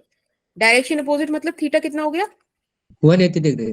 180 में। तो A vector is equals to minus of B vector, हाँ हाँ वही वाला हो जाएगा, लेकिन साथ में ये कंडीशन भी आ गई, एंटी पैरेलल में ये कंडीशन होनी जरूरी नहीं थी, ठीक है। कोई भी दो वेक्टर किसी भी मैग्नीट्यूड के हो सकते थे, बट ये वाली चीज सिर्फ नेगेटिव वेक्टर्स में है, ध्यान रखोगे। एक बार दोबारा बता।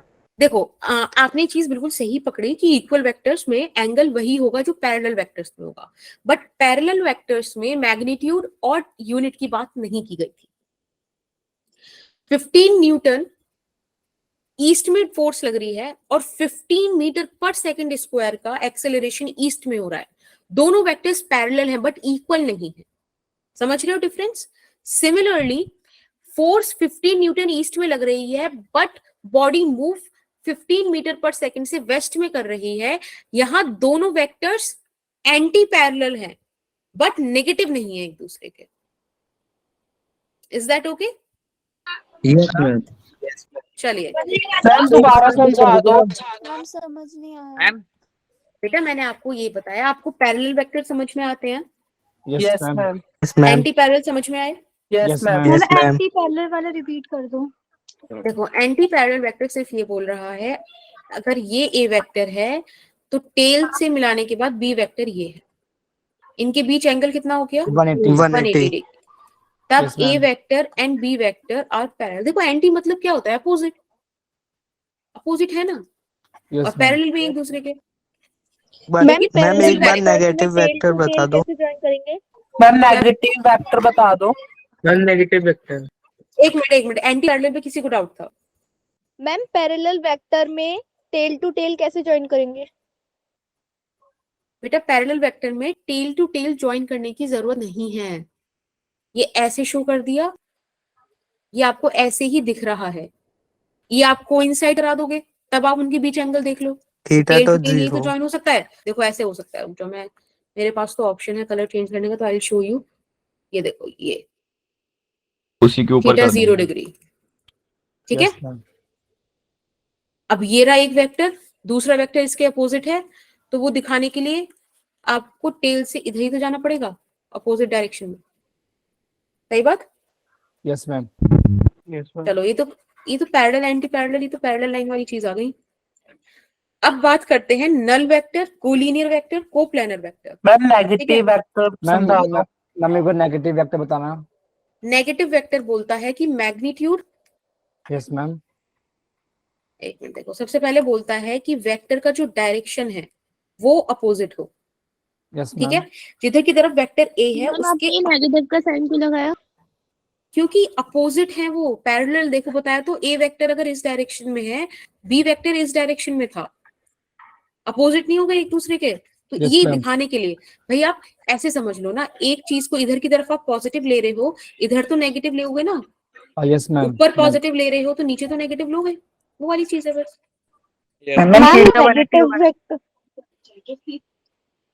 बोलो। मैम नेगेटिव वेक्टर में यूनिट भी सेम होना जरूरी है? हाँ जी, बाकी नेगेटिव वेक्टर का मैग्नीट्यूड भी सेम होना जरूरी है, तो ये लिखा तो है। हाँ आकांक्षा बोलो, आप बोलो बेटा।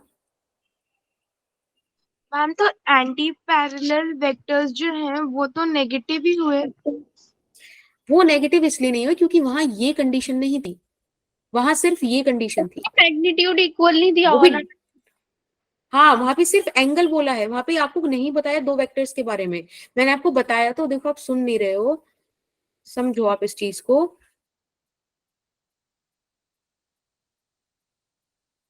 If there is a block, ठीक है, उस पे आपने फोर्स इस डायरेक्शन में लगाई, ठीक, और वो ब्लॉक मूव भी इस डायरेक्शन में कर रहा है, दोनों के बीच। मैम आपकी स्क्रीन पॉज हो गई।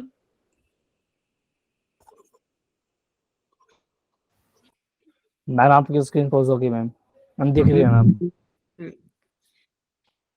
ठीक है, अब ये ब्लॉक है, इस पे हमने इस Yes, डायरेक्शन में फोर्स लगाया और इधर की तरफ ही ब्लॉक मूव हुआ। तो एक बात बताओ, यहाँ दोनों, यहाँ पे एक्सेलरेशन मान लो, क्या इन दोनों में एंगल कितना है, फोर्स और एक्सेलरेशन? 0 डिग्री। 0 डिग्री। क्या मैंने बोला आपको 10 न्यूटन फोर्स लग रही है और 10 मीटर पर सेकंड स्क्वायर का यहाँ पर एक्सेलरेशन मिल रहा है, ठीक है। अब मुझे बताओ कि ये दोनों क्या इक्वल वेक्टर के एग्जांपल हैं? No ma'am. No parallel vector के एग्जांपल है? No ma'am. क्यों पैरेलल के क्यों नहीं है? मैम यस पैरेलल वेक्टर के तो एग्जांपल है ना, क्योंकि दोनों के बीच 0 डिग्री एंगल है। Yes ma'am. इक्वल के इसलिए नहीं है क्योंकि दोनों की यूनिट सेम नहीं है। Yes ma'am. तो यही फर्क है पैरेलल और इक्वल में। सिमिलरली अगर फोर्स इस डायरेक्शन में लग रही होती और एक्सेलरेशन इधर हो रहा होता, एंगल इनके बीच 180 डिग्री हो जाता, तब ये नेगेटिव वेक्टर के थे, एंटी पैरेलल है, नेगेटिव वेक्टर के एग्जांपल हैं क्या? No ma'am. अब समझ में आ गया? मैग्नीट्यूड सेम हो गया। Yes ma'am. Yes ma'am. Ma'am negative में यूनिट भी सेम होनी चाहिए। हाँ जी, ओके ठीक है। मैम। अब नल वेक्टर की बात करते हैं। नल का मतलब होता है zero. Zero. Zero magnitude and exactly मैं टोटल वाले से यहाँ कुछ zero मैग्नीट्यूड लगा 0 हो रहा है। देखो किसी वेक्टर में दो ही तो बात है, एक magnitude is 0 and the second thing is direction. और बेटा इसकी डायरेक्शन कुछ भी ले सकता है, आर्बिट्रेरी, मैम स्क्रीन कोई पॉज भी हो गई। डायरेक्शन। कोई नहीं, आप मेरी बात सुनो, स्क्रीन आ जाएगी, नो इश्यूज। देखो आ गई। मैग्नीट्यूड 0 होगा और डायरेक्शन आर्बिट्रेरी, कुछ भी डायरेक्शन ले सकता है। इसका यूज क्या है, कहाँ यूज होता है, ये फर्दर डिस्कशन है, ठीक है, मैम इसके बारे में हम किसी बात भी चीज करेंगे। का मैग्नीट्यूड नहीं इसका होगा एग्जाम्पल, होनी चाहिए। क्या बेटा? मैम इसका एग्जाम्पल, इसका एग्जाम्पल देखो अभी ना समझ में नहीं आएगा। इसका एग्जाम्पल या इसका इंपॉर्टेंस आप पढ़ोगे। एक चीज होती है क्रॉस प्रोडक्ट, ठीक है, जो अभी हमें नहीं पढ़नी है, तो इसका एग्जाम्पल में मैं अभी नहीं बता रही। तो इसकी रिपीट कर दो। रिप्रेजेंटेशन देखनी है, एक मिनट। तो इसकी रिप्रेजेंटेशन ऐसी होती है, ठीक है, अभी आ जाएगी स्क्रीन पे। इसमें सिंपल सी बात ये है कि मैग्नीट्यूड होता है 0 और डायरेक्शन कुछ भी ले सकता है, कुछ भी डायरेक्शन, ठीक। Okay ma'am. That is the null vector for you. अब बात करते हैं कोलिनियर वेक्टर की। मैं बताऊं, पहला वाला समझा दो एक बार। दोनों वेक्टर ना एक ही लाइन पे लाई रहते हैं, करेंगे। एक ही लाइन पे लाई करते हैं। बिल्कुल, जैसे कि सपोज ये एक लाइन है, ठीक है, और इस पे एक ये है वेक्टर ए, ठीक है, और इसी लाइन पे एक वेक्टर फर्दर है, वेक्टर बी। तो vector A and B both are collinear. तो यहां लिख लो which lie on a same line, ठीक है, इसमें थीटा 0 होगा ना? बिल्कुल, ठीक है। अब बात करते हैं मैम ये कोप्लेनर। पैरेलल भी हो सकता है। मैम ये तो पैरेलल वेक्टर्स का एग्जांपल भी है, कॉलिनियर। बिल्कुल, तो आप समझ गए कि एक चीज को क्या एंगल और नहीं है बोला जा सेम सकता है, लेकिन आप इक्वल नहीं रखना। आप डेफिनेशन या कुछ ऐसे कभी आए तो ये पता होना चाहिए कोलिनियर किस कॉन्सेप्ट में बोलते हैं, कोप्लेनर कहाँ बोलेंगे, या नल वेक्टर क्या होता है। अब फटाफट से हम अपना कोप्लेनर वेक्टर डिस्कस करते हैं। देखो अगर मैं सिर्फ 2 वेक्टर्स की बात करूं, कोई भी 2 वेक्टर्स, तो 2 वेक्टर्स हमेशा ऑलवेज कोप्लेनर वेक्टर्स होते हैं, ठीक है। मैम एक बार फिर से बता दीजिए।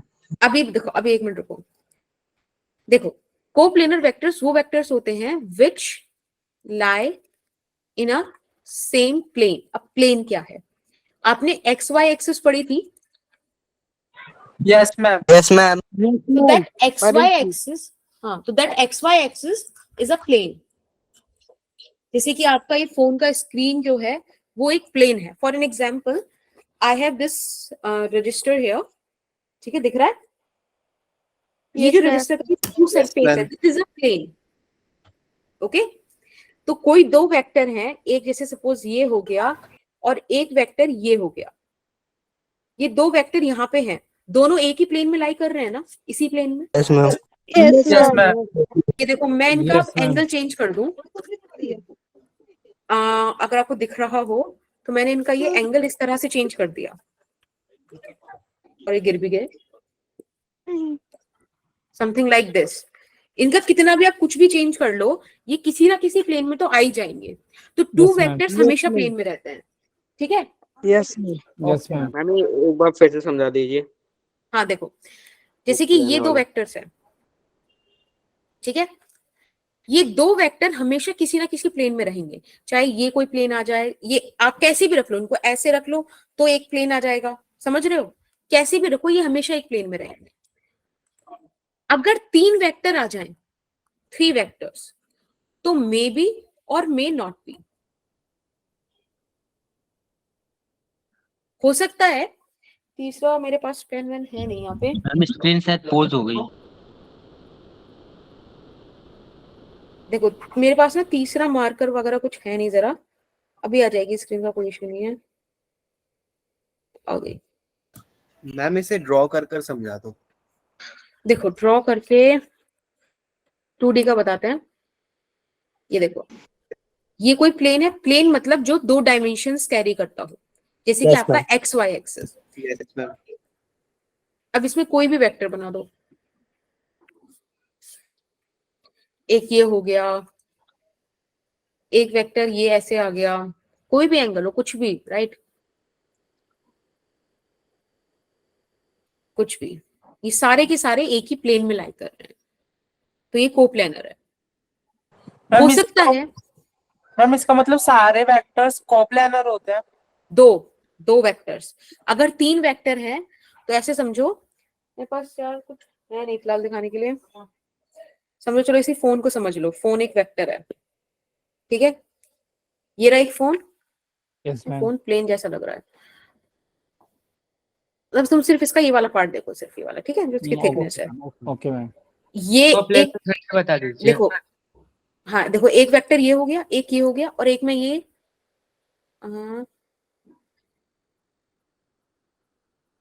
एक ही ऐसे ले लो, ठीक है, दिख रहा है? Yes ma'am, yes ma'am. अभी तीनों एक प्लेन में नहीं है, या तो आप इन दो के लिए एक प्लेन ले सकते हो, या आप इसके लिए और इसके लिए एक प्लेन ऐसे ले सकते हो, समझ रहे हो? तो ये होता है 3D वाली चीज, तो 3 वेक्टर्स हो भी सकते हैं, नहीं भी हो सकते, 3 वेक्टर्स समझ रहे हो ना, इस तरह से।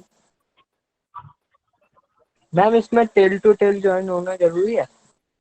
नहीं नहीं नहीं नहीं, ये तो फिलहाल हम ऐसे ही देख रहे हैं, यहाँ पे एंगल की थोड़ी बात हो रही है, एंगल की बात होगी तो 100% टेल टू टेल होना जरूरी है, ठीक है ना?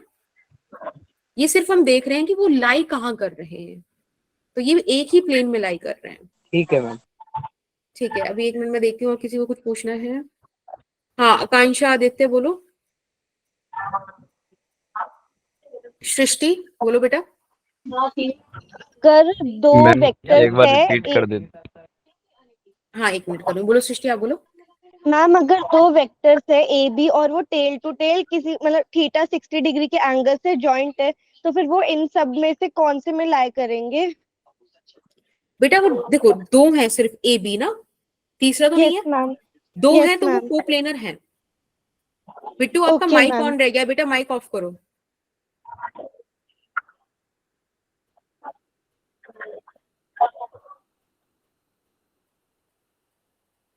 ठीक है, और किसी को कोई डाउट? प्रतीक बोलो। हम एक बार कोलिनियर वाला थोड़ा समझा देते हैं। कोलिनियर मैंने ये बोला कि 2 वेक्टर्स जब एक ही लाइन में लाई करते हैं, ठीक है, इन अ सेम लाइन या सेम पाथ में, तो वो कोलिनियर हो गए। लीनियर मतलब लाइन, को मतलब एक, प्लेनर मतलब प्लेन, को मतलब एक plane. Is that okay? Ma'am अगर 2 वेक्टर या 3 वेक्टर एक क्वाड्रेंट में लाई कर रहे हैं तो वो कोप्लेनर होंगे? हाँ, क्योंकि एक प्लेन, आप समझो, प्लेन मतलब 2 डायमेंशनल थिंग, ठीक है, तो अगर वो 2 डायमेंशनल प्लेन में लाई कर रहे हैं देन यस।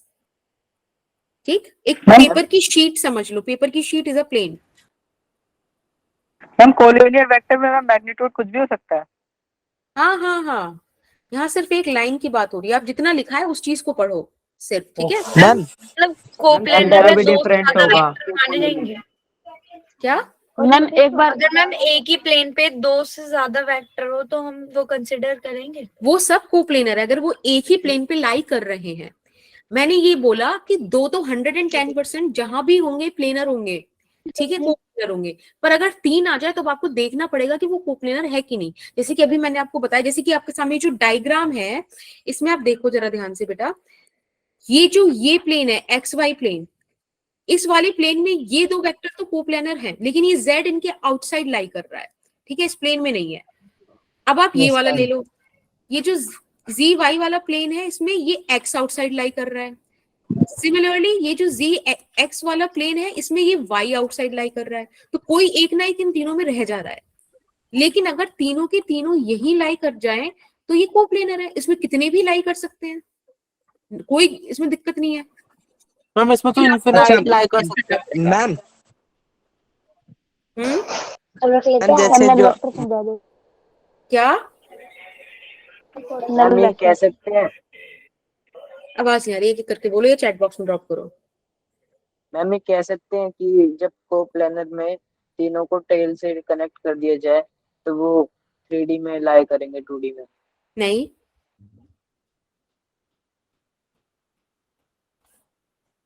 चलो अब यूनिट वेक्टर पे आते हैं, फिर मैम डाउट्स मुझे लेंगे। क्वेश्चन अभी 1 मिनट रुको, ठीक है, यूनिट वेक्टर पे बात करते हैं।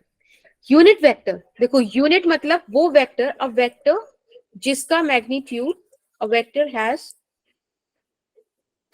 मैग्नीट्यूड 1, कि सिर्फ और सिर्फ एक या यूनिटी मैग्नीट्यूड है, समझ रहे हो? ये एक स्पेशल टाइप ऑफ वेक्टर्स हैं जिनका मैग्नीट्यूड फिक्स्ड है, कि सिर्फ 1 इनका मैग्नीट्यूड हो सकता है। ठीक, is that okay? Yes ma'am. Ma'am आपकी स्क्रीन तो पॉज समझ हो नहीं गई। आया। हाँ मैं देख रही हूँ। क्या बेटा?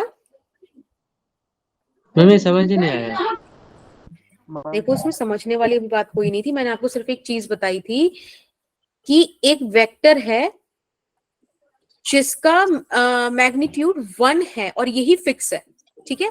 ये एक स्पेशल टाइप का वेक्टर है, इतना स्पेशल और इतना इंपॉर्टेंट वेक्टर है ये। अब तक जितने वेक्टर्स पढ़े उनमें सबसे ज्यादा इंपॉर्टेंट वेक्टर ये है, और इतना स्पेशल है कि इसके लिए रिप्रेजेंटेशन भी अलग है। अभी तक आपने जो वेक्टर्स देखे वो इस तरह से रिप्रेजेंट हो रहे थे।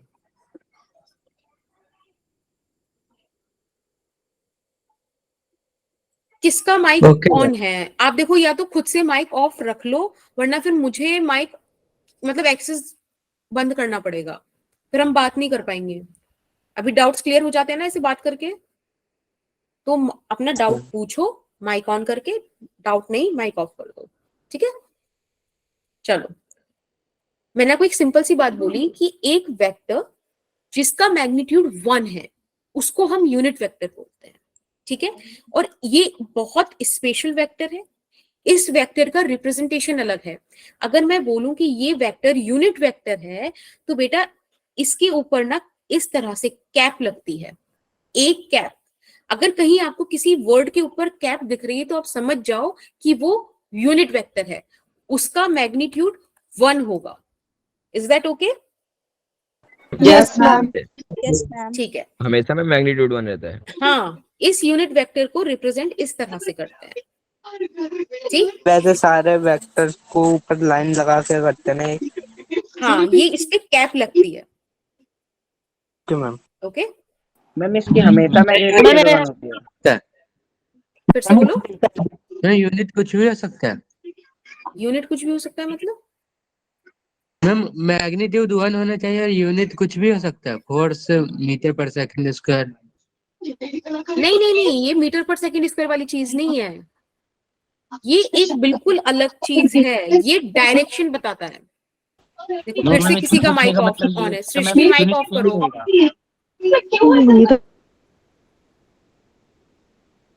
बेटा ये क्लास की रिकॉर्डिंग जाती है, ये डिस्टरबेंस होता है, ठीक है?